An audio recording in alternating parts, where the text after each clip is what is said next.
hi. I mean, there was a lot of mixing, and there was a time I wanted to engage with you briefly, and well, with Sina. We extended an invitation to Sina to come up for Onipa'a to speak. Oh, She nice. hasn't gone back yet, but you know, she threw it out there. When are you guys gonna invite me to Hawaii? And I was thinking she should come because she's in the NFIP groove, and she's been pretty much on that. So that was one discussion, but it was really meaningful to have you lead us in that dialogue on the last day. That was very eye-opening, and learned a few things from that. It was an honor to meet you, Tina, in person, and Ella was right there with us. I got to stay with Ella and her mama. We had some great corero. I actually took in the art museum. What was the name of that museum? Oh yeah, we went to the art gallery in the CBD and went all around town. Yes, I clocked in some miles in Auckland City. Double-decker buses. Trains. Aquarium, and all kinds of things. That was a high point. Well, one of the high points. Every day was a high point. Oh, it was a huge high point to have the hui and to have you all there, especially those that have been there before as well. Was just really wonderful to have you all there and to have the hui. Wearing my shirt. I think mine is still in the wash.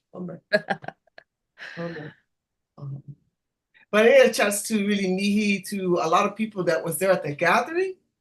I was just so overwhelmed, but to see some of the old folks like Natamatoa, Hone and Hilda have been a long stay here in Hawaii, and we've had connections over the years. So it was really good to have the reunion, like very phenomenal. It's 40 years, right? So Titi Whai has stayed with me several times, Hone and Hilda several times, and they're coming back again to stay. So that was one thing about Te Hui Oranga. It was more than a revival, it was a reconnection, a phenomenon. And then I met a couple of the Pacific Island people who remembered my weakness when I was there, because Aotearoa is huge, and I got car sick a lot of times. And it was so funny with Marie and Betty Sue, and was it Tepa? I forget her name. And Sue kind of cornered me and says, "Hey, do you still get sick on your car rides?" And it was so cute that they remembered that. I was 20 something at that time. Just down the road, eh? And then just down the 2 road. hours later. So, yeah, just everything was just down the road. 3 hours later, 4 hours later, 5 hours later. And I'm glad we got to be at Tua Eva's Urupa. Went to her place out in Whangaroa. So we should get started. We're a minute away from the start time, and I'll keep letting people in the waiting room, but we are live on various platforms. So anytime you want to start, Kainoa, please feel free to do so. Sounds good. Thank you so much, Heleni. And Velina Maiki Aloha Kako. Welcome everybody to this wonderful discussion. And thank you so much for all of those taking the time to be a part of this panel. It's really an honor and a privilege to be your moderator here. As our kupuna remind us, right? If it doesn't start right, it's never gonna end right. So we'd like to take this time to open up in pule or in prayer. And I'll do a little short one for us before we really begin and jump into it. Mai kauna lio, mai kauna lipo, mai kahikina, mai kaulana. Ie hele mai oia kue kia kua. Ie hele mai e ha, e kanaha, e kalai, e kanawai. Ie hele mai e ku, a hina, a tangaroa, a tānei. Mahalo e kia kua. E na uhani i tawai o tāne i tawai ora. Mahalo. E oluolu oi e kia kua. E oluolu oi e kia kua e kukuia mai nei. E ho mai ka ike, e ho oponopono no ia i ke ia au nei. Bring us the knowledge and the guidance to make things right. Mahalo e kia kua. In the uhani tawai o tāne i tawai ola. Thank you to the Creator, to the Spirit that is the waters. Amana ua noa pa'i pa'ilinga. Mama Thank you so much. Velina mai ke aloha kākou for all of those who are just joining us. We're right about to get started. My name is Kainoa Azama, hail from this beautiful ahupua'a of He'eia on the island of Oahu. And I'm just really thrilled and honored to be the moderator for today's event, Te Tapu Te Tiriti, Protecting Indigenous Sacredness, and E Hui Ana na Moku, Unifying Oceania. Our first panelist, who I have the privilege to introduce, is Tina Ngata, a Ngati Porou wahine and mother of two. Tina's work involves advocacy for environmental, indigenous, and human rights. This includes local, national, and international initiatives that highlight the role of settler colonialism in transnational issues such as climate change, waste pollution, and pandemics. In 2019, Tina published Kia Mau, Resisting Colonial Fictions, a collection of essays which explore the application of the doctrine of discovery in Aotearoa. In the same year, she also co-founded the award-winning Manaki Matakaua program, a community-centered Flax Roots Oranga service that rallied the community to rise to the challenges of extreme isolation and limited health infrastructure. She is now embarking on her PhD regarding the doctrine of discovery in Aotearoa, how it continues to drive colonial injustice and models for dismantling its racist legacy. The next panelist I'd like to introduce is Gariella Brayne, Ngati Maniapoto and Falefā women bringing the Rangatahi perspective to the conversation. Gariella Makerita Hinetu Brayne was raised in Mesi, Waitakere, and recently graduated with a Master's of Indigenous Law and Policy at the University of Arizona. With these learnings and connections, she now works in treaty law and continues to engage in community education and organizing around transformative kaupapa such as Maitike Mai, constitutional transformation, anti-militarism, and prison abolition.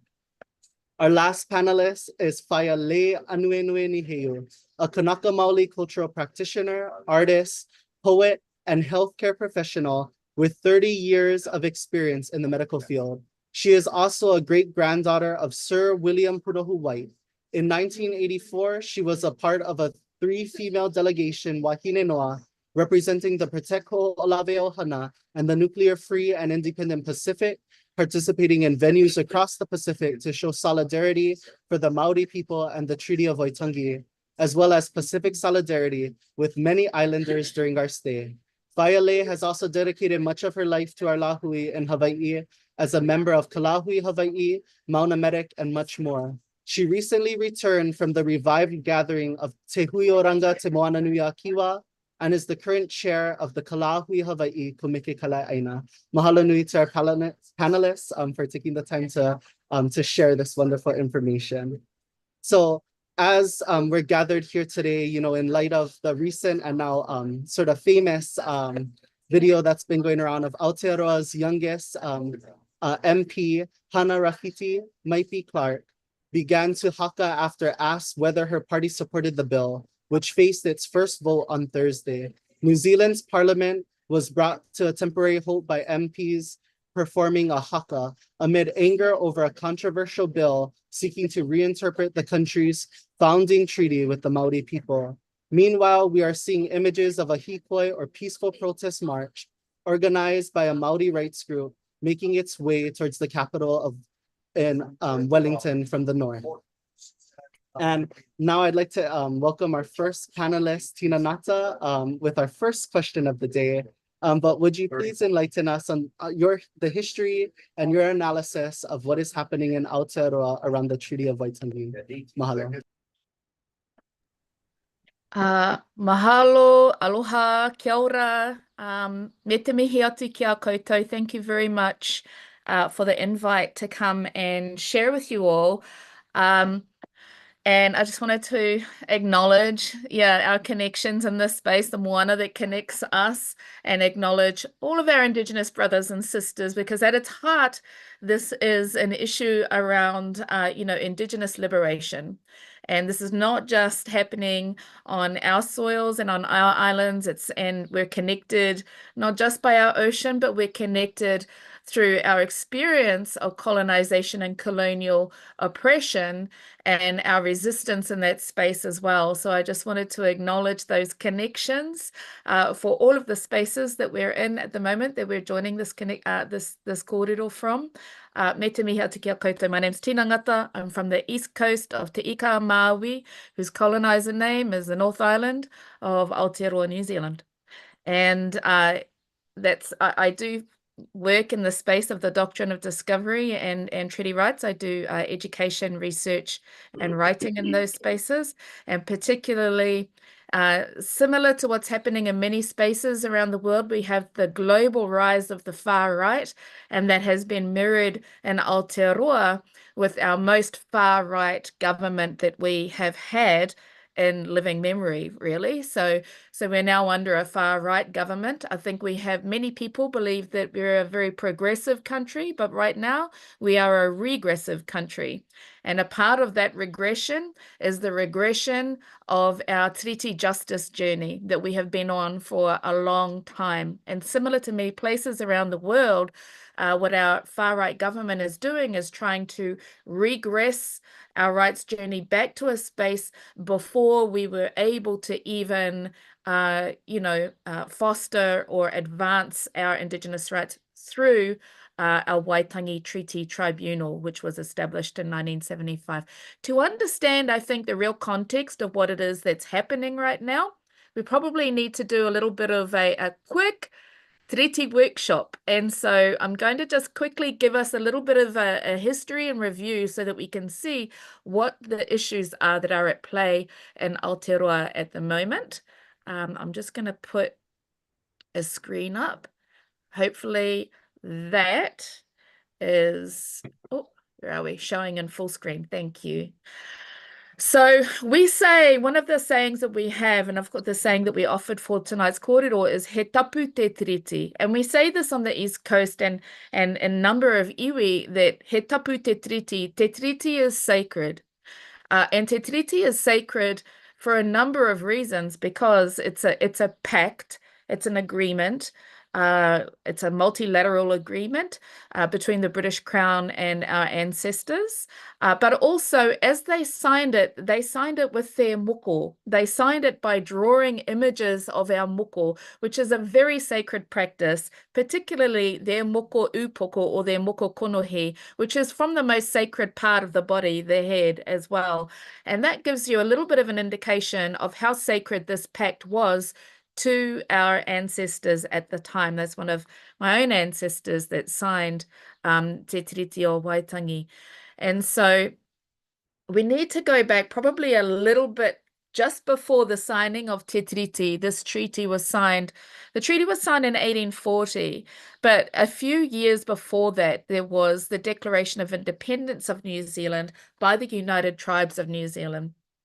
And so that declaration was essentially a constitutional document, right? So if we understand what are the features of a constitutional document, insofar as it needs to define and declare the territorial boundaries of the area that you are talking about, it needs to talk about how you will come together and make laws and how those laws will be administrated. And all of those features are a part of this Declaration of Independence that was made in 1835. And in that declaration, it says that, of course, the United Tribes of Aotearoa are the authority, the legal sovereign authority of this land, that the United Tribes of Aotearoa of New Zealand will be the only ones and are the only ones who have the ability to make laws on this land, and that if ever we want to delegate that authority to anybody else to make laws, only Maori can do that. We're the only ones who are able to, one, make laws, or two, delegate the authority to make laws. And so we will do that and we will meet every autumn in Waitangi to decide upon the laws, to make laws to dispense justice for the preservation of goodwill and peace and the regulation of trade. This was accepted by King William in Britain in 1836 and the British Parliament as well. So this is the context through which Aotearoa New Zealand, by international law, was recognized as an independent sovereign state and nation at that time. If you go forward 5 years, and you need to remember also at this time, our ancestors were already traveling. They had already been to Hawaiʻi. They had already been to Sydney, Australia. They had already been also across to London, and they saw and understood that those colonizers did not look after their people. And so it was very important to them to make sure that they had the sovereign authority to look after their people, and they did not. And not cede that sovereign authority to somebody else who clearly did not look after their people. They saw the poverty, they saw the class division, they saw the wealth poverty gaps, and that was not how we roll. So 5 years later, what we saw and what our ancestors saw is that even though we were continuing to carry out our innate authority, because remember, we had an innate authority to make laws, and we were making laws and administering laws for hundreds of years before the declaration and before the treaty. And so it was just the recognition in international law that happened in 1835, 1836. And so over that time, though, it became very clear that the settlers who were arriving here in their droves did not want to adhere to the laws that our ancestors were making. And so with that in mind, our ancestors entered into a treaty to delegate some limited authority to the British Crown to make laws that their settlers can listen to. And that was, in effect, the operationalizing of that Article 2, where we say that we will let other people, or we will delegate the authority to make laws. Article 2 of that declaration was operationalized, and our ancestors said, okay, you're not going to listen to our laws. We will delegate limited authority to the Crown to create laws to control your people who are coming onto our lands. And that really is the context and the basis for Te Tiriti as it was signed. And so very simple, just to quickly go over what the articles of Te Tiriti are. Of course, there's a preamble, which isn't on this slide, but the preamble again reaffirms to us that the context for this were the droves of settlers that were arriving who were lawless and also had no principles and were not listening to people. And so we were inviting the Queen in to create laws for her own people, for those British settlers to just keep them under control. So the first article essentially says that Maori, as the sovereign authority, enact this Article 2 to allow the Queen to appoint a governor and make laws. Again, there were limitations to that ability. Now, it doesn't say government, and the New Zealand government came along 12 years later in 1852 with the New Zealand Constitution Act. What is being allowed in this treaty is not a government, it's a governor. A governor who can make some limited, who has some limited ability to make laws. And so the second article then says that the Queen respects the sovereign authority of Maori over their lands, estates, and all things precious to them. And if Maori wish to sell land, the Queen may purchase it at a rate agreed to by the relevant Maori sovereign, the leader of the sub-tribe, and the Queen's representative. And then there's Article 3 says that Maori will enjoy all of the same rights and privileges as the subjects of the Queen, and she will act as an ally to Maori. And so one of the aspects of this treaty history is that at the same time as this document, this treaty was drafted, there was another text that was drafted, and it was drafted in English. Now, both of those documents were present at Waitangi, and all of the ancestors that were there at Waitangi at the signing signed this document with these provisions and these promises that were given in Te Reo Māori. None of our ancestors signed the English document at Waitangi. And so after that, 7 copies were made and they were sent around the country. And of those copies, only the Maori Treaty, which is with these provisions, were signed by over 500 of our ancestors. Over time, the English document, which is only signed, well, a copy of it was signed by 37 Maori leaders. And I want to say the context for that signing, those 37 signatures that are on the English document, which makes a completely different set of promises, cede sovereignty, and it does have some, like it does say that Maori will have full, exclusive and undisturbed possession. So I do want to acknowledge that even that under the English document hasn't been honoured. But in any case, that English document does not actually meet the standards or the definition of a treaty. And I say that because it doesn't have the representational weight to be able to meet the definitional standards of a treaty. The document that has that definitional weight by having the 500 signatures of our ancestors is Te Treaty of Waitangi, and that's the treaty that I have up on the screen. Now, those 37 signatures that are on the English document, those signatures are essentially, they were signed at Waikato Heads and Manukau, but what was read out to those ancestors was this text. And so, of course, they signed an English document, not really knowing what the English document said, but what was read out to them were some notes that were given to Robert Maunsell, the man that was at the meeting, and those notes were essentially this text here. So what they believed they were signing was still these provisions here. And then what happened after that, of course, as soon as that was signed, the treaty started to be violated. And from 1840 until now, what we have been dealing with is a crown that has been engaging in multiple violations of Te Tiriti and that English text as well, which I don't grace with the term treaty because it doesn't meet the definition of a treaty.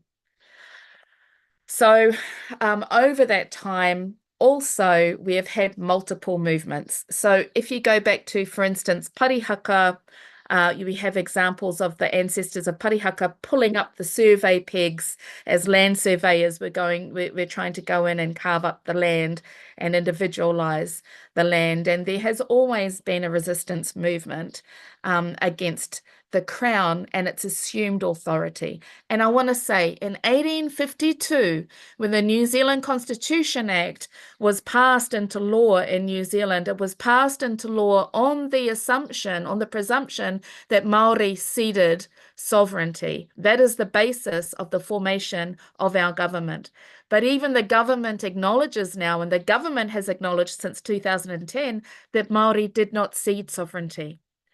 And through the Waitangi Tribunal. So if the Crown has acknowledged that, but they haven't done anything about it, is the issue. So we're living in a space where we have, a government that's formed upon a legal fiction, a colonial legal fiction, and that at its heart needs to be addressed. So you have, of course, in terms of our resistance, the history of our resistance, multiple what we call mana motu hake movements, our independence movements. And then a lot of this was informed also by the civil rights movement and the Indigenous rights movements throughout the 20th century, which were also influencing our own rights movements as well.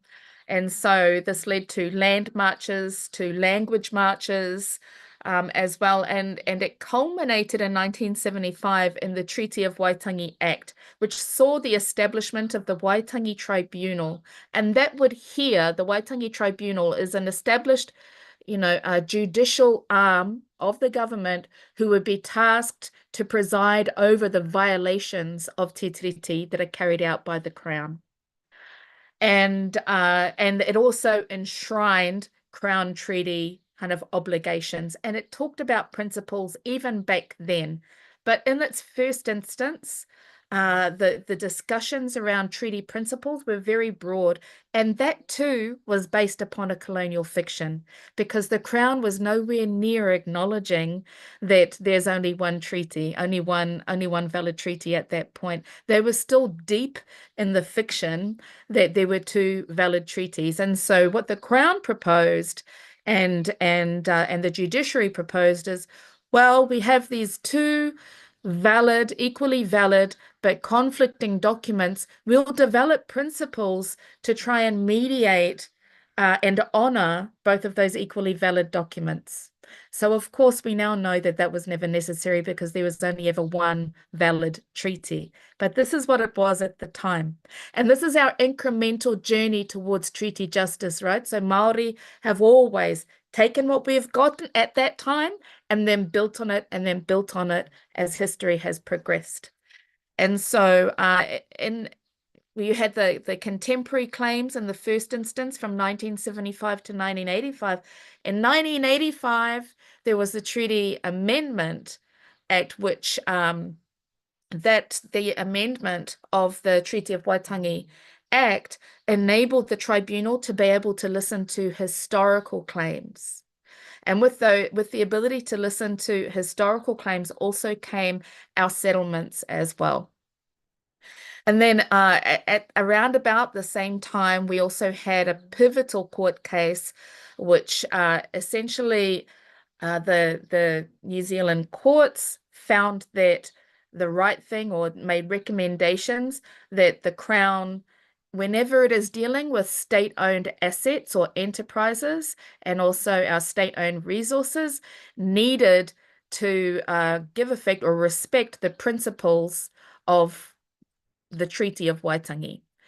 But importantly, at that point, and this was around about 1987, they decided that we needed to start being more clear about what those principles are. And so from that point on, they started to talk about the principles of protection, participation, and active protection, the principle of redress, the principle of kawanatanga, and the principle of rangatiratanga. But we have to always remember that from the outset, the need to develop those principles was based upon the colonial fiction that there are two equally valid but conflicting documents, and that we know is no longer the case. But for better or worse, we took those principles and we used them. And we used them for multiple reasons to protect our cultural rights, which, because we're living, in a colonized land, Indigenous rights are consistently abused in that space. And so we've used it to protect our own rights, but importantly, we've also used it as a roadblock to corporate exploitation of our natural resources. Māori have consistently used te tiriti to roadblock corporate exploitation, and that is a key aspect of what we're seeing right now. So in fact, even, the development of the principles and the lands case, which was the Māori Council, fighting to say, if the treaty matters for anything, it's got to matter in relation to the protection of our natural resources and state-owned enterprises as well. And many of the things that were being sold off and privatized by our government to corporations at that time were subject to treaty settlements, were subject to Māori rights as well. And so again, all of this there's connections here to corporate exploitation, and all of this has been very inconvenient for far-right, corporate-centered capitalist interests throughout time. So that kind of gives you an idea around why and how the principles were developed in the first place. Throughout this journey, we've had to deal with numerous colonial fictions about our treaty. So when you hear people say te tiriti, what they mean is our treaty, the one valid treaty which was written in the Māori language. And some of those fictions include that there are two valid versions. There are not two valid versions. And in fact, what we call the English document is Hobson's text or Hobson's document, not the English version of the treaty. Because in order to be a version, what is it a version of? It's not a version of Te Tiriti o Waitangi because it bears no resemblance in terms of its provisions and promises. It's not a version of anything. It doesn't have hardly any signatures on it. And in fact, the signatures that are on it are actually rightfully for Te Tiriti, the Maori text that was read out to the people who attended those meetings. It's not a treaty of cession, and that much has been acknowledged even by the Crown through the Waitangi Tribunal. The Crown has consistently said that the treaty, like many Crown or colonial governments, consistently say that treaties with Indigenous peoples are unenforceable. Now, New Zealand Aotearoa is party to 1,900 treaties. And this is the only one that they take it upon themselves to unilaterally reinterpret themselves. All other treaties, they seem to respect that there are multiple parties that need to come together to manage how those treaties are taken care of. And consistent throughout the Indigenous world, you have governments saying, well, yeah, but it's unenforceable. Well, it's enforceable enough for you to form a government on. You form your government based upon what's granted through Te Tiriti or Waitangi. So if you can enforce it to form a government, then you can enforce its full effect in the text. They consistently try to domesticize it as well, to say, well, this is a domestic issue. No, it is an international agreement. All treaties are agreements between, sovereign authorities of Indigenous nations and those governments as well. So, and in that way, they have resisted international treaty law. And they've also used, tried to domesticate Maori issues into race and our treaty into race relations documents. And a good example of that is the fact that our government would not ratify the Declaration for the Rights of Indigenous Peoples. And their initial defense for that was that, well, we have a domestic instrument of the treaty, Te Tiriti o Waitangi, and we will honor that rather than ratifying the Declaration for the Rights of Indigenous Peoples, in spite of Maori being on the drafting committee, in spite of Maori being very clear that we wanted to be party to that declaration as well. And other, similar colonial fictions that are very consistent throughout the colonial world of Crown benevolence, that they are good treaty partners. We have had to drag the Crown along to every step of progression in this treaty journey. In fact, our ancestors that went to war, the 28th Māori Battalion in the Second World War, were called the Treaty Battalion, because they believed that in offering the lives of their our young men in defense of, against Nazism, against fascism, they believed that constituted us meeting our treaty responsibilities, which would force the Crown to also meet their treaty responsibilities. So another name for that battalion was the Treaty Battalion. But in spite of all of our ancestors that went and died, paid with their lives and their blood for our treaty rights, as soon as those ancestors came back, they came back to a racist colonial government and existence. And their mokopuna, us, have still had to fight tooth and nail for every step of treaty justice in our journey, in spite of already paying for it with their lives. And I would be remiss at this point not to acknowledge that we just lost our last remaining member of the 28th Māori Battalion, Papa Bom Gillies. Just last week, we had his tangihanga here in Rotorua. As well.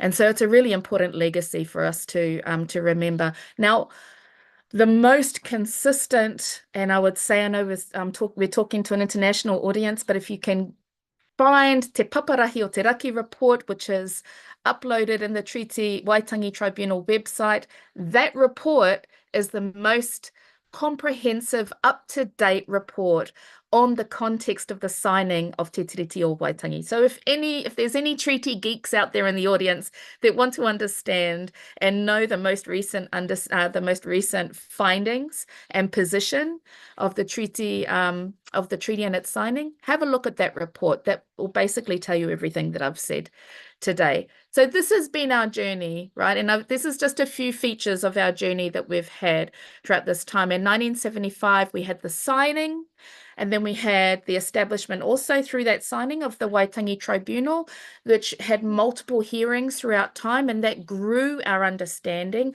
both of the principles and the text and the context of Te Tiriti o Waitangi. Then you had the development of these principles, which we have used for better or worse to roadblock corporate exploitation and colonial harm against our people. In 2014, you had the Paparahi o Te Raki. 2010 and 2014, you had the Te Paparahi o Te Raki, which was where the Crown finally acknowledged that Māori never ceded sovereignty. And that posed very real questions around the legitimacy of our government and parliament and their ability to make laws, legally make laws in our country. Another huge step forward was, again, the 2016. So 2010, we began the process of developing Matike Mai Aotearoa, which is the report around how might we have a treaty-centered constitution and run our government or wield power in our country in a way that upheld the treaty upon which our nation state is created. And then, of course, in 2024, we have the Treaty Principles Bill, which is what all of the protests are about right now. And if we wanted to look at this in terms of a pathway to treaty justice, like I said, it's been this kind of long, hard-fought, incremental journey. And the development of the principles, you would have seen that I've kind of represented that with a little bit of a slump, because like I said, they were based upon a falsehood, upon legal nonsense, that there was a cession of sovereignty, and upon the falsehood that there are two equally valid treaties when there's only one. But 2014, with Te Paparahi o Te Raki report, 2016 with Matike Mai Aotearoa reports, those were huge advances towards treaty justice. And really, we're not going to reach treaty justice until we have full political authority to, again, make our own laws. And that authority is superior to Crown government authority as well, as it's outlined in He Whakaputanga, our Declaration of Independence, and Te Treaty of Waitangi as well, our treaty. So the 2024 Treaty Principles Bill actually regresses this entire journey back to before 1975. It wipes out all of those progressions that we have made in our journey up until now. And that is why you see so many people marching, because we've been on this journey moving towards full political authority. But importantly, that's also been, the vision of full political authority and our ability to be able to protect our interests and protect our lands and protect our waters, and the way that we've used the treaty. Full political authority would give even more force to that. So it's even a greater threat to corporate capitalist interests who want to extract from our lands. The Treaty Principles Bill has, well, the Crown acknowledged impacts on legislation is here listed. It will impact on all of these different pieces of legislation that have commitments to honor the principles of the treaty. And as you can see there, it is, I guess you could say, an ecosystem-wide impact. It's right across legislation that impacts our families, our medicine, our health, our data, our mental health, our oceans, our rivers, our fresh water, our housing. You can see our Oranga Tamariki Act, which is our ability to be able to keep our children in our homes or in our tribes as well. So all of these things will be impacted. But this, I want to remind us, is just the Crown acknowledged impacts of this bill.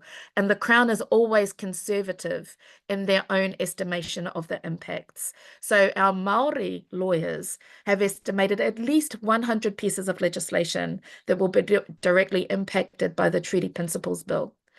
And then the other thing that I would say is that the treaty, Te Treaty of Waitangi, does not exist in legislative clauses. It is the base standards upon which non-Maori may exist in this country. It is the agreement that says, yes, you can call this place home, but not at the expense of the people whose home it already is. And here are the standards by which you may exist and live on in this country. And these are the standards by which we will allow you a limited scope to make some laws. So it exists really across all of Aotearoa, because that's the standards through which we are able to exist together on these lands. It is not the source of Maori rights. Maori rights exist you know, because of our whakapapa, because of our genealogy to this land. But the treaty affirms those pre-existing rights and creates new rights for non-Maori to live here. Those are the only people that got new rights out of the treaty, non-Maori.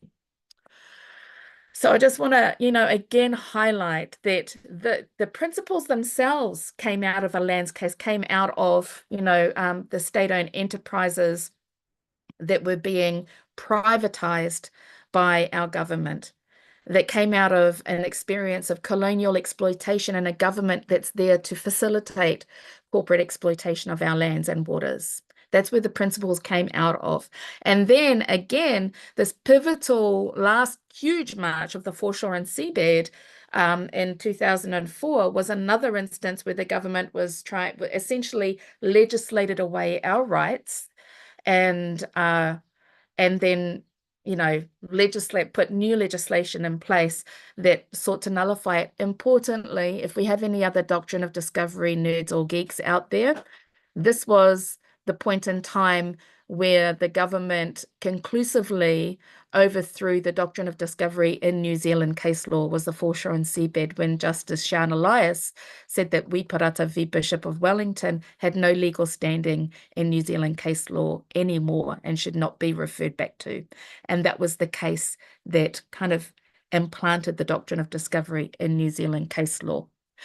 And the fast track approvals bill is also you know, currently in play, put in by the same far-right government to essentially sidetrack and move around any of the democratic protections that force the government to listen to Maori and to listen to environmental experts when they want to push forward with any kind of new large-scale environmental projects. So Te Tiriti is at play in all of these and would have protected us in all of these instances. And it's really important for us to note that this is not just about suppressing Maori for the hell of it. It's about removing a really important document that has been there as a roadblock to corporate exploitation in the far right in Aotearoa. That's what's driving the Treaty Principles Bill. And as always, it's been the power of the people, this is from the 1970s till now, that has stood up for Te Tiriti and to honor Te Tiriti. And thankfully, we now also have, you know, a lot of allies in that space that are supporting us. And so naturally, of course, when you saw our people in Parliament, when they introduced the bill last week, which was a very sneaky trick, they were only supposed to introduce the bill tomorrow, which is when the hikoi arrives in government. We're still going. Doesn't matter to us. We're still going to march anyway. But they did that to avoid facing the people as they introduced it. So our MPs, our Maori MPs, and in particular, Hana Rāwhiti Maipi Clark, made that very impassioned stand there as a continuation of our people, her ancestors, her father's her grandfather's a famous freedom fighter for our people, Timi Maipi, Taitimi Maipi, and she herself comes down from the Kingitanga as well. So a glorious kind of genealogy of rights resistance coming to the fore there. And I guess one of the things I do want to make really clear is that, you know, Hana's call, Hana's karanga is there for Indigenous justice and liberation. And a lot of people are listening to that call now and are saying, oh, you know, I feel really passionately. I feel, you know, it's giving me big feelings. What do we do? What do we do? What you do is you stand by Indigenous rights where you are. We very much appreciate everybody standing up and calling for decolonization here in Aotearoa, New Zealand. But colonialism is a global project and it requires everybody to stand up for Indigenous rights and call down colonialism where you are as well. So I guess that's where I'll finish it off, because I can see I've just gone a little bit over time, but hopefully that covers the talking points that you're after. Kainoa, tēnā koutou. Mahalo nui tina nata for that beautiful really, you know, so many people, like, I've listened to many presentations on many historical issues, but not too many people can get to the root of an issue that quickly. And mahalo nui for highlighting it for all of those tuning in today. Kind of tying into the last part of of your speech as well as your korero is this question, but what is the karanga of hana rafiti and what does it mean and how do we answer that call?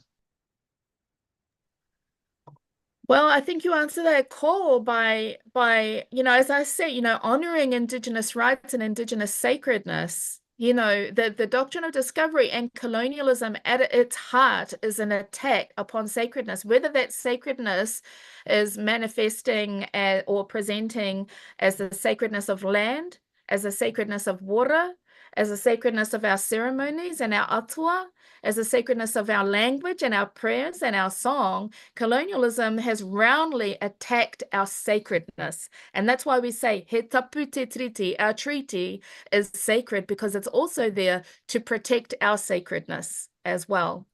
And so upholding Indigenous sacredness wherever you are, where the lands that you're standing on, the waters that surround those lands, getting in contact with Indigenous peoples where you are to look at how you can lend support to Indigenous causes.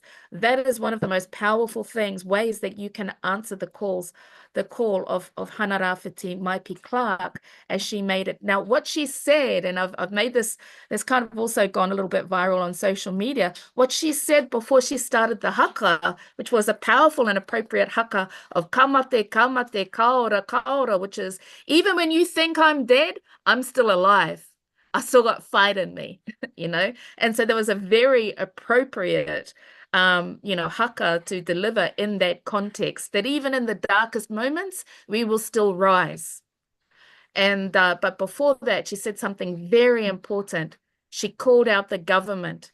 And she called out the fact that the government authority is a delegated authority, delegated by Maori. And that much is very clear through the Declaration of Independence, as I've just talked about now. We delegate the authority of government. And if we can delegate it, we can rescind it. And it doesn't matter that the government doesn't acknowledge that, because we know that to be the truth. And it's incumbent upon us to speak our truth and walk our truth if we expect anybody else to also uphold our truth as well. So she did that in a really powerful space. And you can also do that wherever you are by listening to the truth of the Indigenous people and upholding their sacredness where you are. Mahalo nui, Tina Ngata, mahalo nui, and Yes, Tina, that was excellent. Thank you so much. And now I'd like to turn to one of our other young opio in the room as well, from Aotearoa, Gariella, if you would like to really share, with all of the experiences that are happening in Aotearoa right now, and this real opportunity for us across Oceania to stand as well. So, but out of curiosity, what does this mean to you as a Maori youth? Thank you so much. And again, following after that, I kind of joked with Healani that all I would need to do for tonight's kaupapa is just nod my head and say tautoko to whatever Tina says. Like, that's just one of the most incredible explainers that you could get on this issue. And I also, just wanted to mihi to our Kanaka Maoli whānau for responding to the kaupapa here in Aotearoa with such a beautiful and strong commitment to solidarity and knowledge sharing. And just to kind of affirm what I said before too, how much of an honour it is to speak alongside Tina Ngata, whose work and especially the clarity and precision of your language has revealed so much to me about the world that we navigate.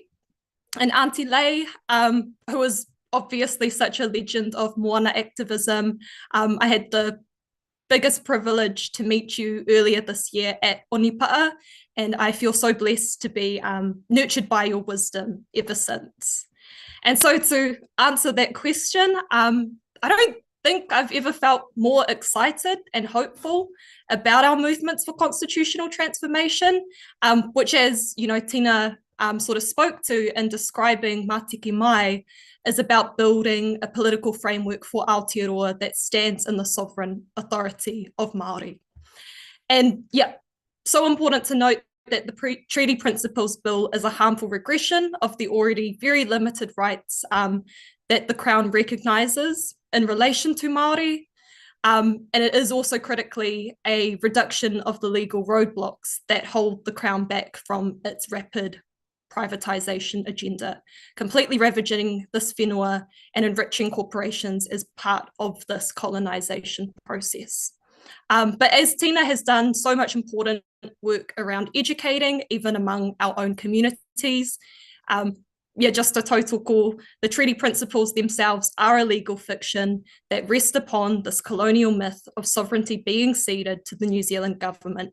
And that legal case, the lands case that first saw these principles being defined in law, did so under the incredibly violent myth of sovereignty being ceded for us in Te Ika Maui or the so-called North Island, and by way of the so-called treaty and the entirety of Te Waiponamu, the so-called South Island, and Rakiura by way of discovery. So completely ignored those sovereign hapu present.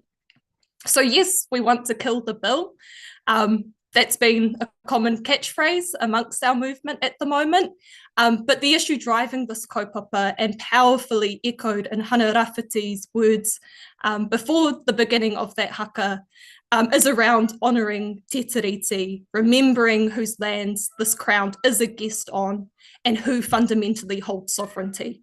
And so I think for us as Māori youth, this is clearly an intergenerational journey, an ancestral journey, and we carry our ancestors with us and all that they have bravely fought for in the mahi now expected of us, guided and led by our incredible elders, driven by the future we want to create for our mokopuna, our descendants. And it's been really touching to see the warm response to Whaia Maria Menu Kapakingi and how she swells with so much pride sitting next to Hana Rafiti. That part especially has brought tears to my eyes many times that I've watched the video. And so this must be a transformative movement. And again, honouring Te Tiriti means working towards the ancestrally profound vision of what it means to truly thrive in our mana, in our sovereignty. We can't allow our imagination to be limited to just stopping the Treaty Principles Bill or booting out this far-right coalition government. Because, I mean, when you look to the history, all settler colonial governments are fundamentally far-right. And I've never felt more hopeful for our movements in the sense of seeing enormous mobilizing power on our own lands and the extent of global solidarity taking shape. Even the fact that we're having this conversation with our Kanaka Maoli cousins tonight. But yeah, this energy must be continuously directed towards a vision that is truly transformative, tapping into our Indigenous creativity and the power required to build and sustain that. And I also just wanted to respond to something that Tina, you had shared a while ago. So please correct me just in affirming this kōrero. But it's been with me ever since, and that the whānau most devastated by colonisation and capitalism aren't necessarily on the hikoi. They're our whānau on the streets and in prisons. And I think that needs to be a massive focus for us in what it means to truly decolonise, is holding the liberation of all, but especially those whānau in our fight for transformation. Some of the most horrifying stuff that this government is up to is in the form of the expansion of prisons, the widening of police surveillance powers, and the targeting of our gang whānau, who are time and time again used as a scapegoat for this government's most violent agendas. The rapid privatisation we saw in the 1980s and 90s saw a massive increase in poverty rates and the New Zealand prison population here. And so that's also what I mean by committing ourselves to a transformative vision. We can't afford to have our tikanga and our reo misused in decorating police cars and prisons while they mass incarcerate our people. And this might be a hot take, but that to me is actually more violent than these systems actually refusing to engage with tikanga altogether. We can't afford to replicate the same models of capitalism that depend upon the worsening poverty and pollution of our lands, while a handful of people get rich real quick. Of course, our movement building responds urgently to the conditions that we're faced with. And, you know, it's not always possible to achieve a perfect politics all the time, but we do need to be critical and deeply accountable to the true meaning of decolonization here. Yeah, mahalo nui, Ella, for sharing that, because, you know, it kind of reminds me of our conversation we had in dinner one time when there was this, you know, because some people like, as we had shared, that waitress who talked about how she moved away from America to Aotearoa to run away from the far right government that had established itself and has now reestablished itself via Trump. But, you know, that whole notion that Aotearoa is like supposedly this, you know, amazing model for the world of a progressive government. But, you know, in the sharing of your experience, it's quite different. And this next question, but feel free to roll with however you want to roll. But in, you know, Hana Rafiti's ripping up of the bill that would strip Maori of Indigenous rights in Parliament as a young Maori youth, you know, how did that really affect you? But again, whatever topic you want, feel free to run with it. Mahalo. That's good. Yeah, I think I must have watched the video at least 1,000 times right now.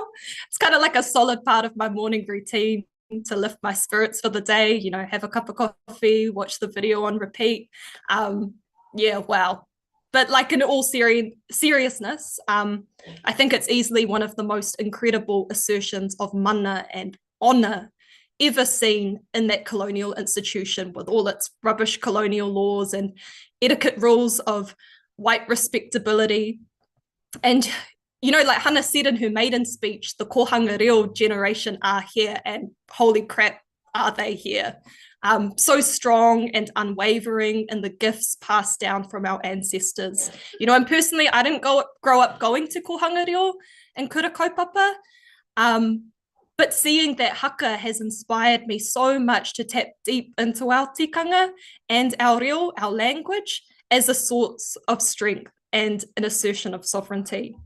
And it reminded me also of what Honani K. Trask said about the relationship between politics and culture as Indigenous peoples. You know, that saying, our culture has to be the core of our existence, the core of our anger, the core of our mana. This is what culture is for.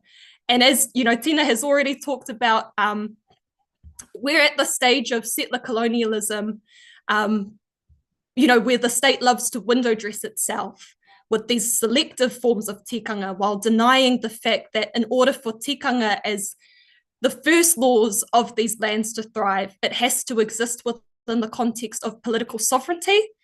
You know, and so-called New Zealand loves the haka when it's treated as a cultural performance.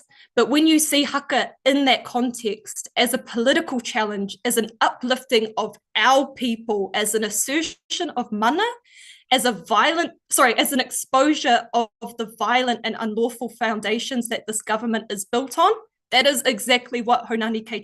Trask was talking about.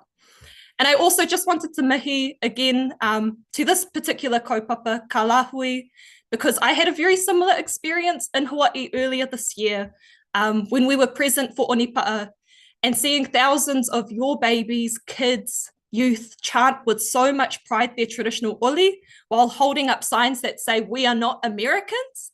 Like, I was so inspired by the power of Kanaka Maoli youth and standing so strong in their culture and assertion of sovereignty. And it was truly a life-changing, life-affirming, I should say, experience for me.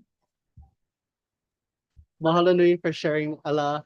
And you know, now kind of weaving into that experience in Hawaii, I'd like to turn it over to Falefā.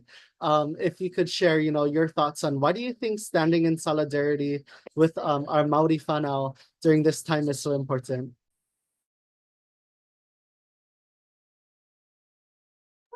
And unmute, Auntie. Sorry.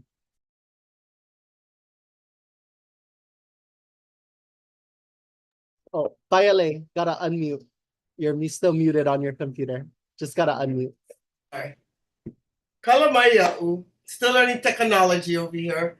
I had two wonderful speakers that preceded me. It's really a hard follow, but solidarity. In regards to their presentations, yeah, I'm feeling that solidarity kind of stays with the fact that the way they presented this stuff is this is the kind of intelligence level that we have been missing within our movement, critical thought processes, both within the academic field and then again, the youth that has provided some of that intelligence for us, and speak really clear and concise. I mean, I'm solid from the beginning about what they said. That's why we have to stand in solidarity with that political thought and the cultural beginnings we have as people of the Pacific. Initially in 1984, I didn't understand what solidarity was until I went away from home. And initially it was more like solidarity because of the level of oppression we had, the social demographics of incarceration, debasement, loss of language, loss of culture, loss of whānau, ohana and all of that. But over the course of 40 years and listening to these two wonderful speakers, we had to really educate ourselves, yeah? So now solidarity is more like reconnection in our moku au hau, where we are as families, what makes us strong, and how that helps us to resist all these forces that are trying to negate our existence now. Right now, it's very finessed. It's insidious processes with the political governments that are currently in play right now, these modules. Here in Hawaii, we have no confidence in this government. I have not had confidence in the way they move platforms for us for the longest time, but I've never had a chance to really understand how democratic and Republican processes are involved. I've always worked on the ground level, like standing with the people who were most impacted by evictions or who recently lost a family member due to some part of their struggle. There was something back in our early part of our struggle where this man who refused to get evicted, this is on Kauai, I don't want to throw out names, but it was on Kauai, and he refused to be evicted and stood in the house while it burnt as his message to all of us that he was standing strong on the injustices we were facing as a Lāhui. So solidarity politically actually starts from when we started to meet, when the modern world allowed us to re-identify ourselves as people of the Pacific.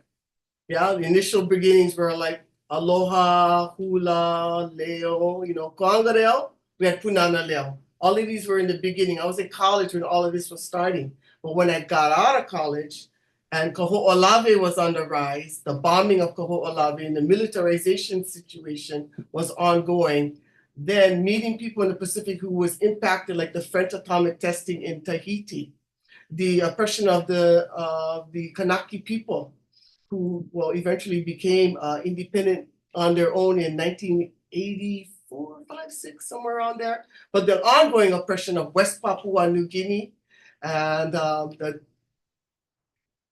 bombing of the Rainbow Warrior in New Zealand, all was setting up signal flares for all of us to look and say, hey, you can't just get rid of what these symbols of colonial oppression are.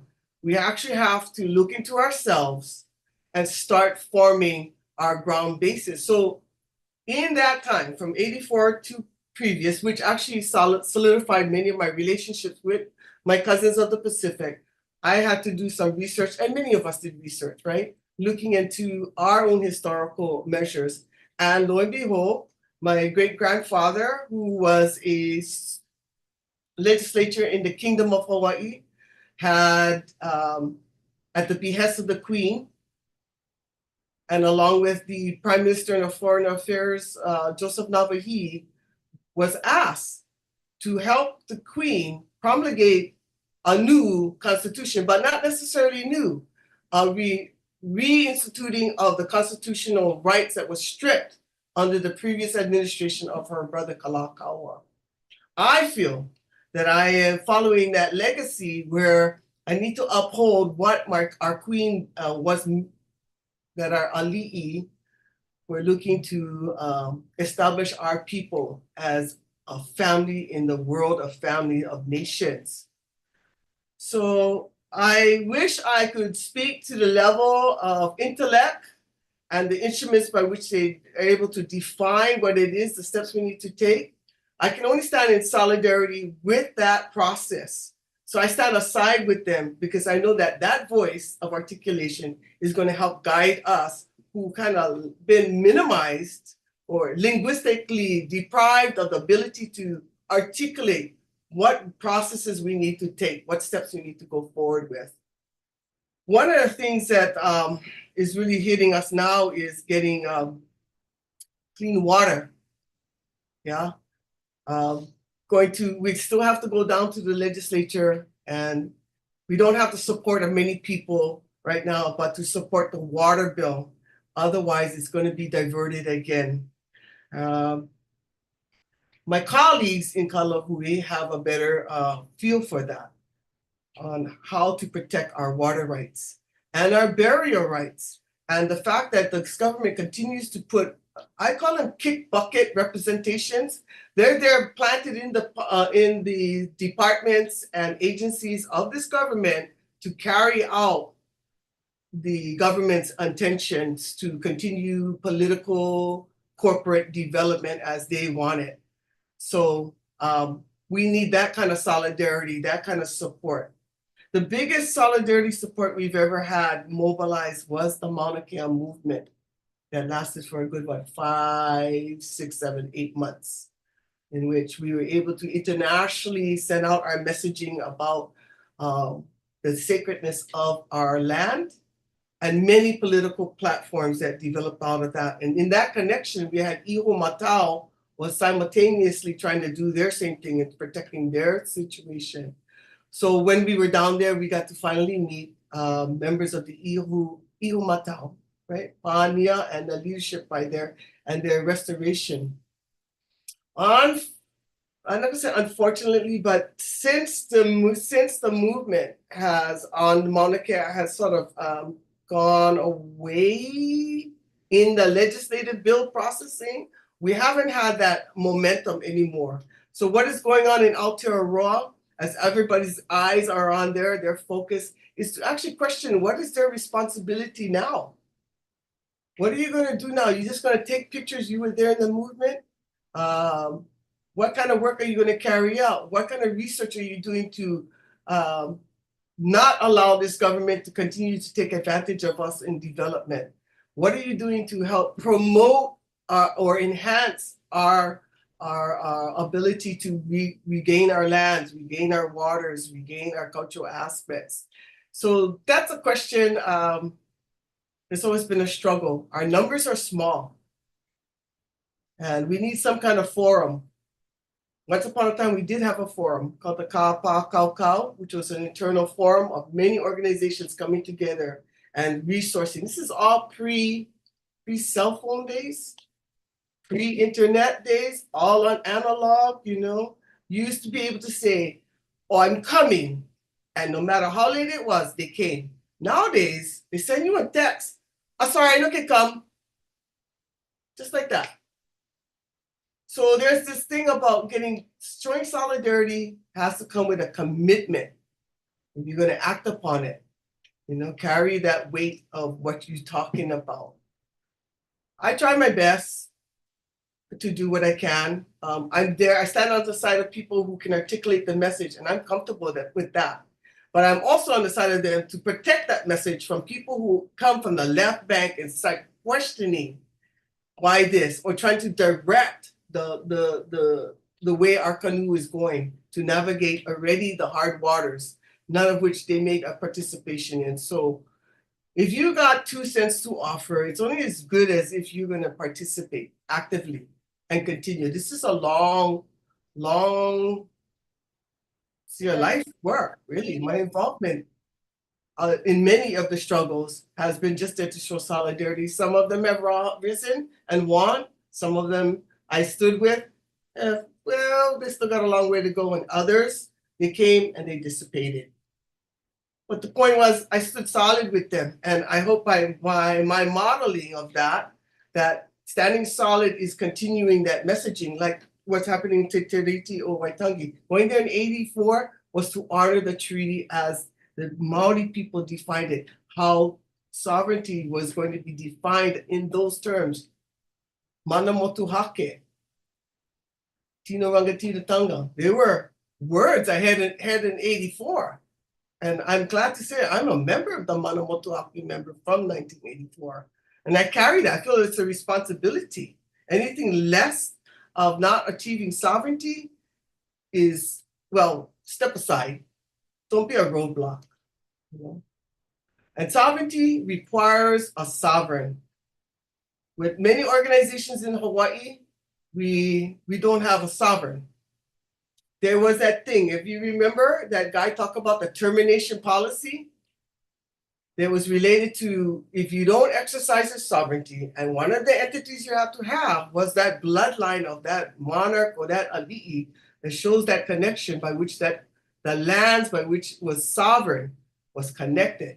And it kind of makes sense for us over here. Everybody's claiming sovereignty, and they're also going for what's called the crown lands, but there's no more. But there's whakapapa out there, there's moku auhau of our ali'is that actually are sovereign, but currently they are not the head of state. Hawaii and the Kingdom of Hawaii had many treaties across the world with many countries, and they acknowledged the Kingdom of Hawaii as an independent and sovereign country. Like 23 of those countries, several of them have already come forward to acknowledge the Kingdom of Hawaii with some persona occupying that space of, I've had to say it, the monarch, okay? What is happening now is that there's people that are saying, oh, we don't want a monarch, we don't want a ali'i.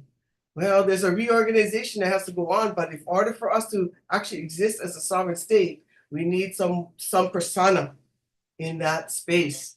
We have in our own constitution an ali'i nui, but it doesn't define that person as the monarch. And the world outside of Hawaii does acknowledge the Kingdom of Hawaii. And the apology bill that was submitted back in the 90s by President, what's his name? Bill? I forget his name, Holly guy. The apology bill in which it states that Hawaii never ceded their sovereignty. Same thing you guys were saying in the Tiriti. There was never a cessation of sovereignty. So yeah, I don't know. Mahalo nui Faile. Maybe I could jump in too, because kind of weaving some of the things that that you're sharing too, because I think some of the inspiration came from our recent hikoi as well, to our recent huaka'i really to Aotearoa for Te Hui Oranga Te Moana Nui a Kiwa, and that inspiring piece that in which we were listening to as Ella, along with Ella as well, on an inspiration from the Kingitanga movement as well, and to see that essence of kotahitanga, of unity that's being emulated in Aotearoa, to see how we can replicate it back here in Hawaii. I think an important note that you're bringing up on solidarity, right, is almost like that experience you get on the airplane, right?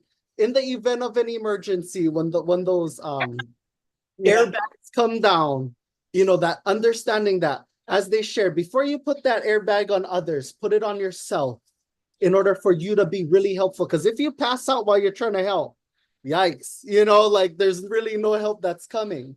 So I think in that essence that you're sharing really, Fayale, of bringing together of how do we establish and restore our kingdom in order to really offer a strong message of a strong instrument of support, as we know some of these instruments of oppression, how do we rebuild and restore our own instruments in which we can offer a means of not just solidarity, but also a restoration of authority and ability to help others. And does it start with the discussion amongst how do we revitalize our own sovereignty movement in order and inspiration to what's going on in Aotearoa, to Ella's earlier point about all of our needs to resist the colonization. Because as you're sharing too with the 1970s and that period of so much oppression, from the nuclear testing to the and now we're in a situation where, like you were similar in looking in ourselves, where it's not only us looking at the turmoil that's happening in the Pacific, it is also those who are actively seeking to exploit our ocean because they've exasperated their own resources across the planet. As Ella was sharing with the mining, same experience south of Hawaii Island, right? The threat of deep sea mining and amongst many other things, the militarization of our oceans. So how do we really look at, how in our own strategies, does it also include the thought of our brothers and sisters, our ohana, our whānau, across Oceania and how we're collectively organizing to not only support ourselves, but to make sure our actions are still supporting others as we make those steps forward. I don't know, I could be going totally off track, Faile. Please pull the hook if I'm going a little too off. But that's at least some of the points that I've been really listening to. And to your point on that termination policy, right? The understanding that as they were sharing from, I think it was, and Ella, correct me too, one of the Indigenous Environmental Network? I could be wrong. But that understanding that when we forget our practices, we lose those rights under international law to those practices, to that way of life. So what does it mean here in Hawaii when we lose track of the understanding that as we're inspired in Aotearoa with the Kingitanga movement and now Ke Kuini na Waihono i Tapu, their understanding that sovereignty comes from the sovereign. What does that mean for us in Hawaii and our journey to sovereignty if we are to forget that piece of a sovereign as well? But mahalo nui again. Faile, did you have any closing thoughts on that piece of solidarity? I know we're gonna open to a few minutes of questions from those on Zoom. So if you have any questions, feel free to shoot them in the chat and we'll get them over to you. But Faile, did you have any extra additional thoughts before we jump to questions? Well, we're just going to keep on supporting each other, do things, actions that show a committed sense of solidarity with our Pacific cousins as we end injustice and end any forms of processes that try to negate our existence. Thank you so much, Faile, and mahalo nui to Tina Ngata as well for that reminder that, you know, the life of that life and the sovereignty of our Indigenous peoples is also the life and the future and continuity for the planet, really. Just summarizing those points, but mahalo nui. Yes, Noelani Ahia, I see you have a question. Aloha and mahalo nui. This was so powerful and manaful. I'm so grateful for all the speakers. This question is for our Maori mana wahine on this panel. I read, or maybe I heard this week, oops, start my video. Okay, sorry, you have to see me in my pajamas.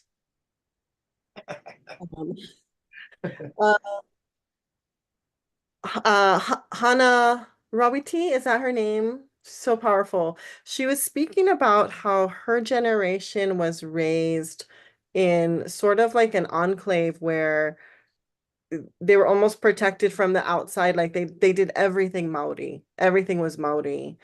And so when they were placed inside of this, you know, like foreign government in their own home, for her it was like so powerful to be able to be like, no, you guys don't belong here. We're the ones who belong here. And it really struck me because here at home in Hawaii, people often say that we're about 20 years behind you folks in our decolonization process because you started your te reo, you know, approximately that much earlier than we did. And so we follow you a lot and we look to you and see and watch what you're doing and track what you're doing. And that piece about being able to be fully Maori, like it's very difficult sometimes to be fully Hawaiian in Hawaii because there's so few of us and we're just constantly bombarded by settler bullshit and that we're trying to just navigate through every day. And I wondered if you could speak to that, or maybe just provide us some guidance to continue to carry on to create those spaces where we can be Hawaiian in Hawaii safely, and as a strategy for our next generations.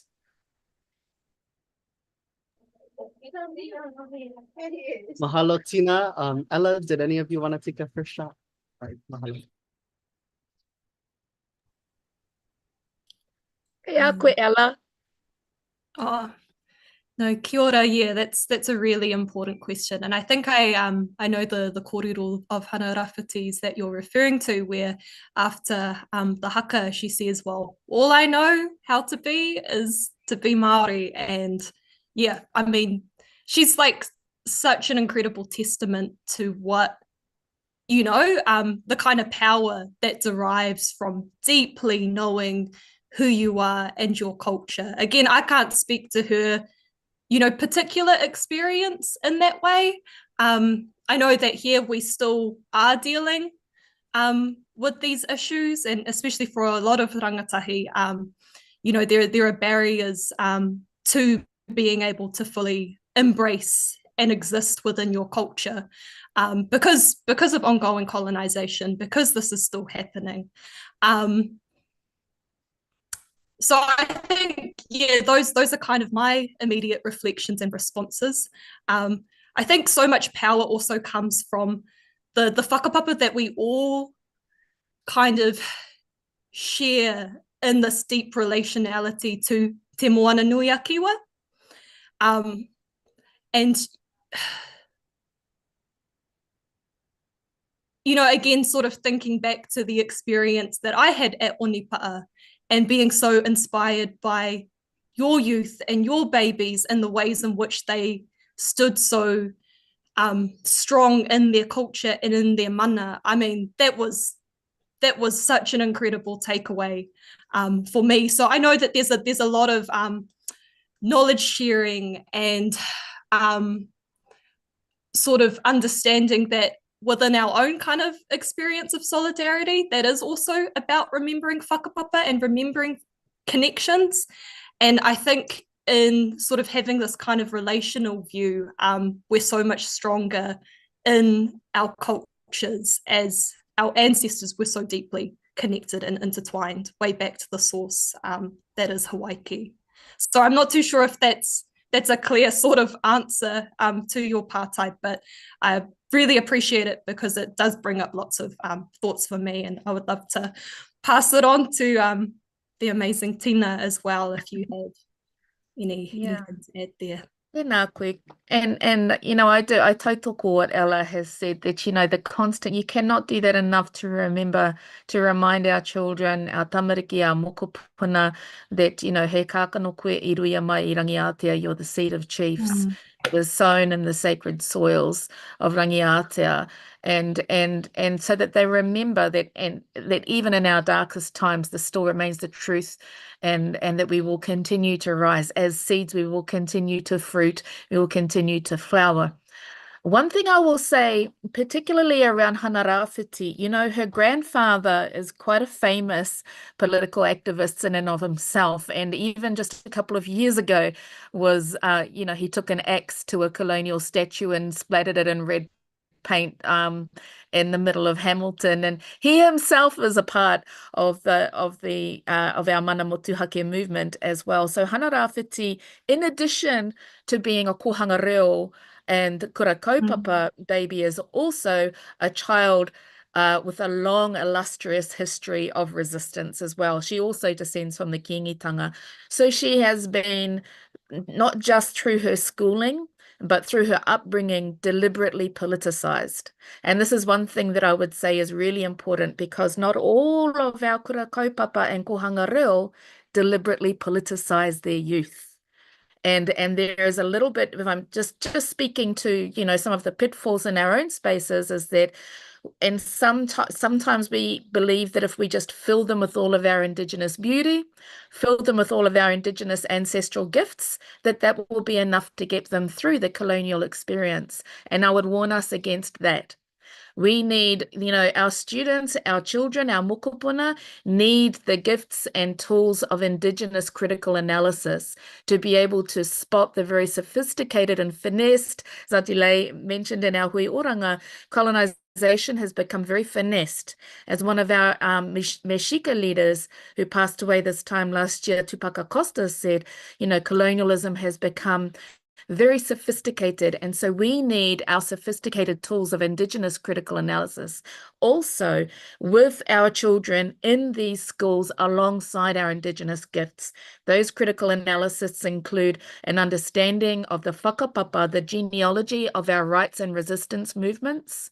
It also includes understanding anti-colonial theory, like the doctrine of discovery as well, understanding that, you know, all of our treaty rights as well. So, you know, there's multiple treaty nations around the world, Indigenous treaty nations, who are having their treaties disrespected as well. So connecting to the global Indigenous resistance movement, as well as understanding your own, as well as understanding this history, as well as having, you know, the history of our resistance and a deliberate kind of critical analysis of colonialism is also really important in order to have this intergenerational resistance movement maintain its strength and power across time and in the face of these colonial tides of power.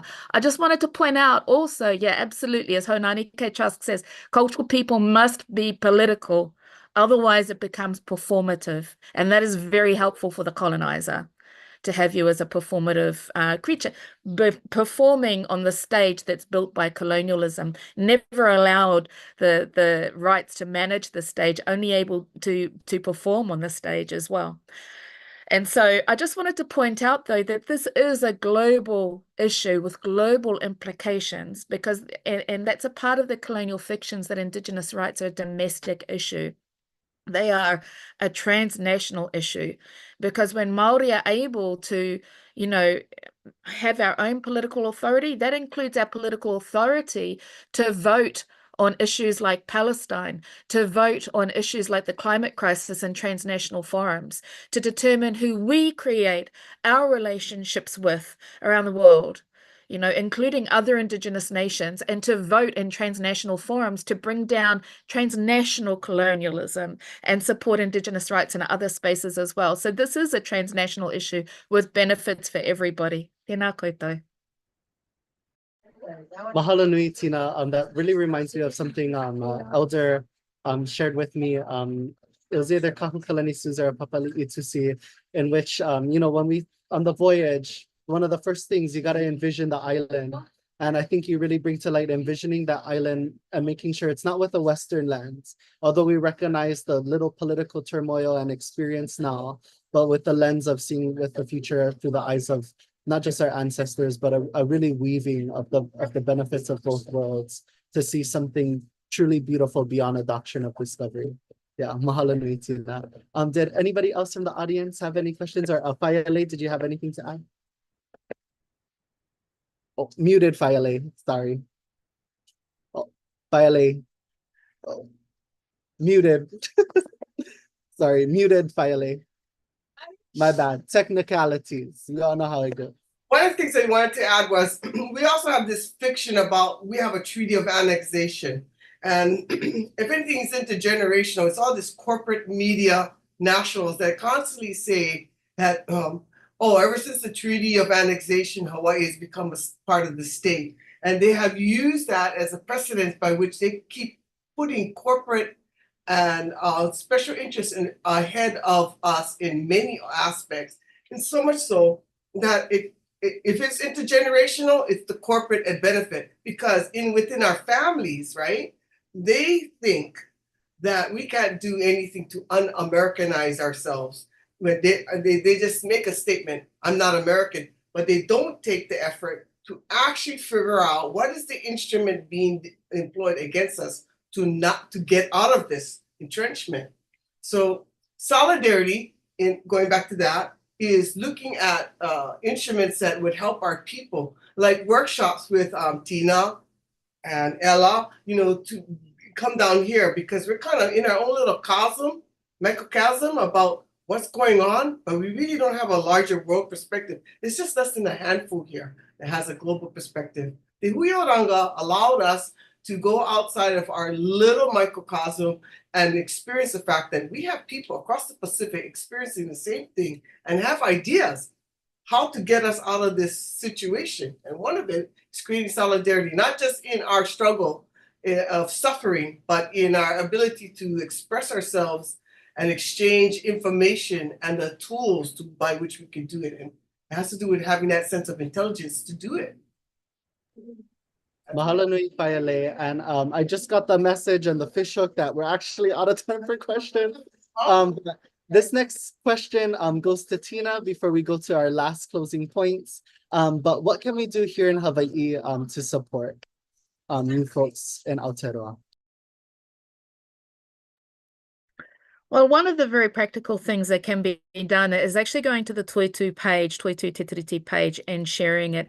Sharing actually not just Toitu Te Tiriti, but the He Tapu Te Tiriti, like all of the posts that advance our rights, because these are being, I think the word is shadow banned, which means that Facebook and Instagram in particular, but also X, are intentionally putting blocks and bans to suppress this information getting out into the space. So by going directly to our pages and anything that you see on Facebook that comes out and around that promotes these discussions, sharing them on social media to get that so that it can cut through the shadow bans is a very simple, practical thing that you can do, and continuing to talk about it, continuing to raise the discussion, and keeping that kind of a lot of what we've been able to get, we've got, in terms of the social license of Indigenous rights and even the condemnation of coloniality.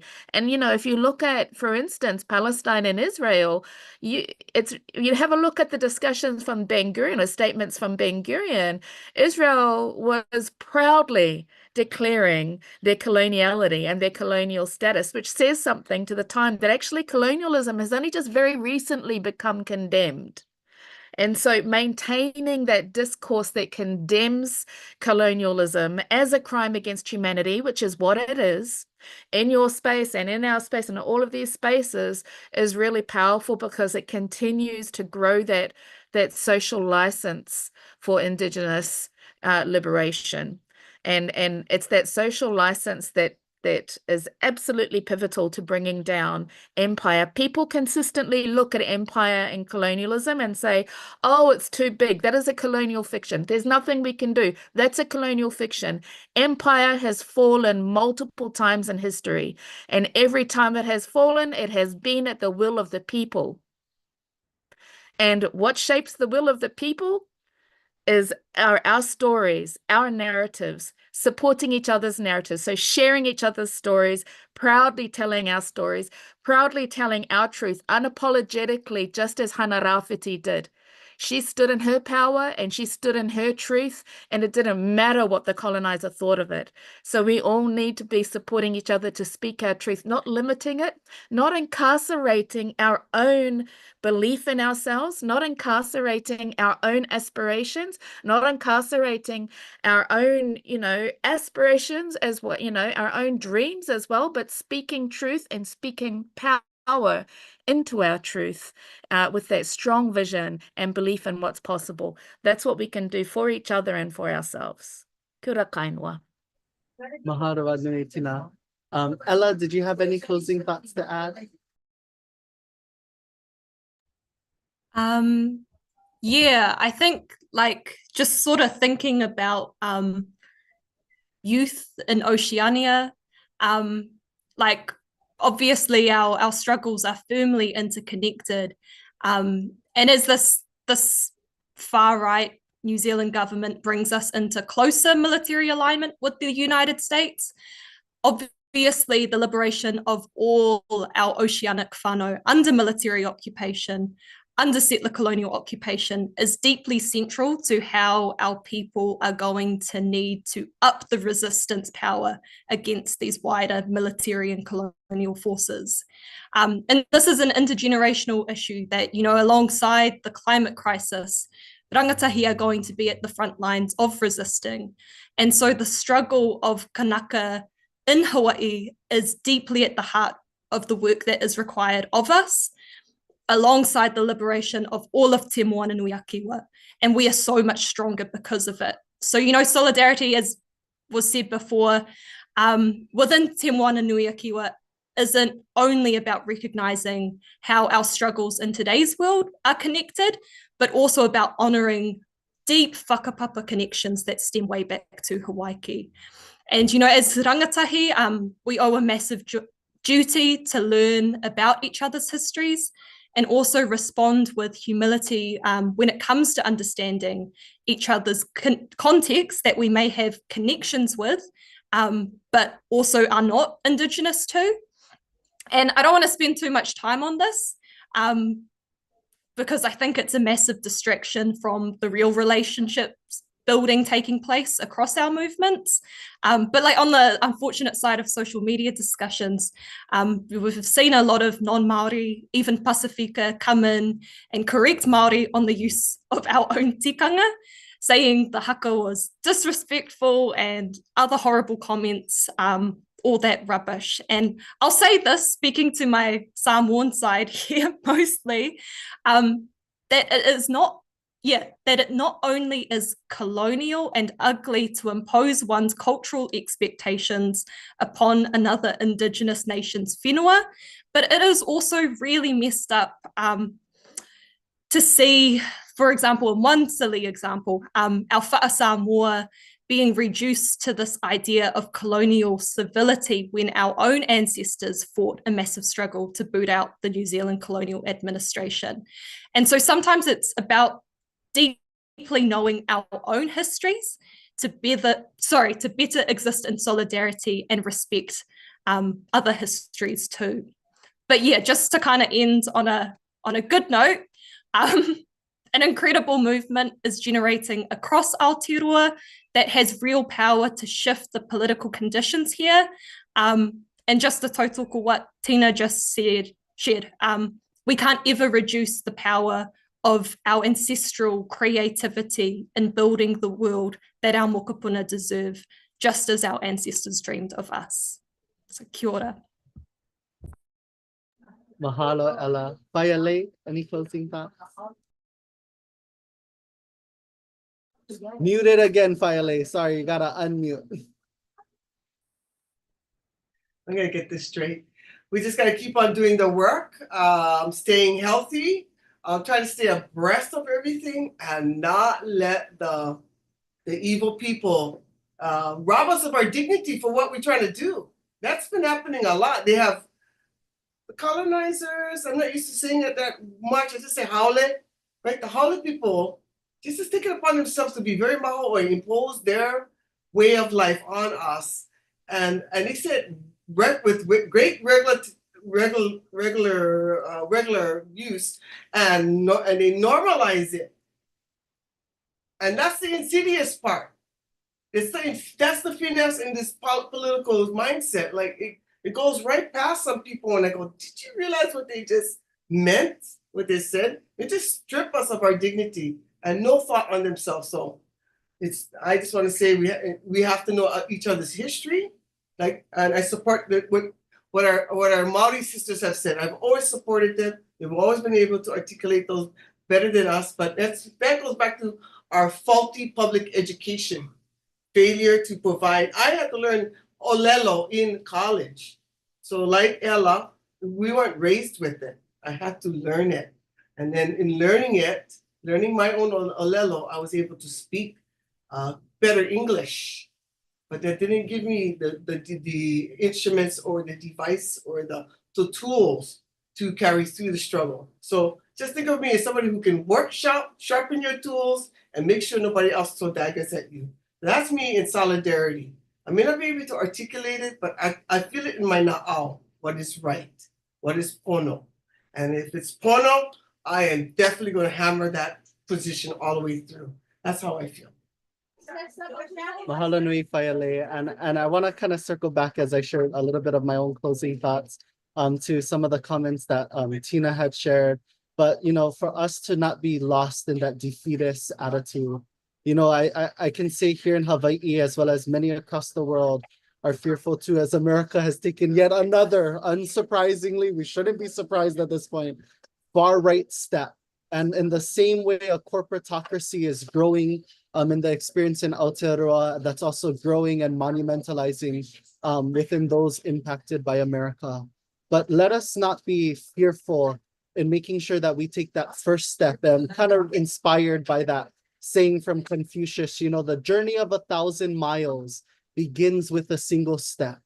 So knowing that we come from so many steps that have come before us, in this next step for this next journey to a world, and making sure that we take that transnational impact, you know, let's really be fearless in this time, because we know how critical this moment is in the extraction of resources. I know at our gathering in which we all met, Te Hui Oranga Te Moananuia Kiwa, we talked about the state of the planet, really, not just our islands, but also the, you know, the growing reality that we're in ecological collapse.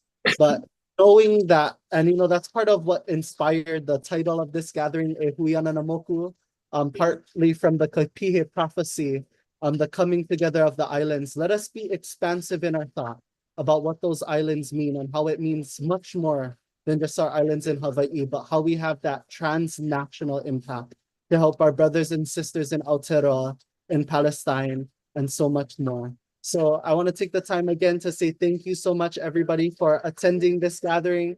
I know with Auntie Healani and so many more, we're going to have much more engagements in the future on our issues here back at home, as well as amongst our ohana across Oceania and Moananui. But thank you so much, everybody, for taking the time to listen. And we look forward to seeing you next time again. Mahalo. Aloha, kia ora.